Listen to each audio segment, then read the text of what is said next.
వైఎస్ఆర్ కాంగ్రెస్ పార్టీకి రాజీనామా చేయడం జరిగింది. పార్టీ ప్రాథమిక సభ్యత్వానికి రాజీనామా సమర్పించారు. నా రాజీనామా లేఖని పార్టీ అధ్యక్షులు, జాతీయ అధ్యక్షులు గౌరవనీయులు శ్రీ వైఎస్ జగన్మోహన్ రెడ్డి గారికి వాట్సాప్ ద్వారా పంపించడం జరిగింది. అలాగే పోస్ట్ ద్వారా కూడా నిన్న పంపించడం జరిగింది. అలాగే మా జిల్లా అధ్యక్షుల వారికి కూడా పంపించడం జరిగింది. ఈరోజు మరి గౌరవనీయులు షర్మిల మేడం గారి చేతుల మీదుగా కాంగ్రెస్ పార్టీలో చేరటం జరిగింది. ఎందుకు సార్ అసలు వైసీపీని ఎందుకు వీడాల్సి వచ్చింది? దానికి చాలా కారణాలు ఉన్నాయి. చింతలపూడి నియోజకవర్గంలో స్థానికంగా నెలకొని ఉన్నటువంటి కొన్ని రాజకీయ పరిస్థితుల వల్ల నేను అక్కడ ఎమడలేక పార్టీని వదిలిపెట్టి బయటకు రావటం జరిగింది.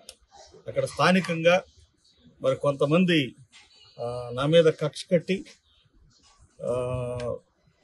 అనేక రకాలుగా నన్ను ఇబ్బంది పెట్టాలని, అవమానపరచాలని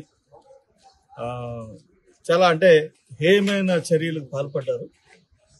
అదేంటంటే ఒక సిట్టింగ్ ఎమ్మెల్యేగా నేను ఉండగానే వేరే ఒకరితోటి మరి శంకుస్థాపనలు, ఓపెనింగ్లు చేయటం, అలాగే శిలాఫలకం మీద ఉన్నటువంటి నా బొమ్మను కూడా రాయితోటి చెరిపేయడానికి మరి పాల్పడ్డారు.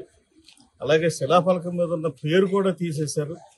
మరి ఇలాంటి దుర్మార్గమైనటువంటి పరిస్థితుల్లో అక్కడ స్థానికులు కొంతమంది పెత్తందారులు, ఆ పెత్తందారులు చేసినటువంటి దుర్మార్గమైనటువంటి చర్యలు నేను పార్టీ అధిష్టానానికి తెలియజేశాను.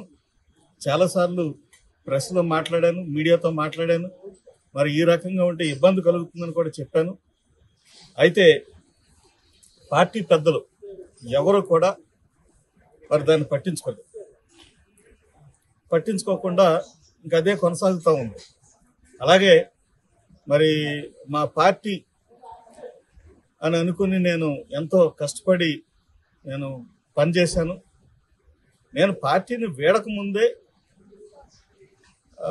రీజనల్ కోఆర్డినేటర్ గారు ఆయన చింతలపూడి నియోజకవర్గానికి రావటం, మరి అక్కడ మీటింగ్ జరపటం, నాకు కనీస సమాచారం కూడా ఇవ్వకపోవటం అనేది నాకు చాలా బాధను కలిగించింది. పాటిస్తుంది కాంగ్రెస్ పార్టీ. కాంగ్రెస్ పార్టీలో ఎప్పుడు కూడా నేను కులాల బేస్ మీద రాజకీయాలు జరగటం కానీ, మతాల బేస్ మీద రాజకీయం జరగటం కానీ నేను చూడలేదు. నేను రాజకీయాల్లో చూస్తా ఉన్నానంటే ఎంతకాలం నుంచి అబ్జర్వ్ చేస్తా ఉన్నాను, నాకు తెలుసు. సో ఇలాంటి ఇక్కడ మన రాష్ట్రంలో జరుగుతున్నటువంటి రాజకీయాలకి మరి రాబోయే కాలంలో మరి కాంగ్రెస్ పార్టీ అవసరం ఉందని చెప్పేసి నేను భావించి దీంట్లోకి రావడం జరిగింది. మీరు అన్నారు కుట్ర చేసినటువంటి వాళ్ళు ఎంపీ శ్రీధర్ కూడా ఉన్నారు. దానికి పేర్లు చెప్పడం ఎందుకు? ఆయన ఎంపీ సీట్ ఇవ్వలేదు కదా ఈసారి, ఆయన ఇన్ఛార్జ్ ఇచ్చారు కదా. దానికి పేర్లు చెప్పడం ఎందుకు? పేర్లు చెప్పడం ఎందుకు? మీ అందరికీ తెలుసు కదా. మీతో పాటు ఎంఎస్ బాబు గారు కూడా పుతలపట్టు నుంచి వచ్చినట్టు తెలుసు, పార్టీలో చేరలేదు అంటే ఈరోజు ఆయన రావటం అయితే జరిగింది కానీ బట్ జాయిన్ అవుతారా లేదన్నది నేను ఎట్లా చెప్పగలను? అది ఖచ్చితంగా ఆయనే చెప్పాలి. షర్మిల గారిని మర్యాద పూర్వకం కలవడం కలిశారు ఆయన.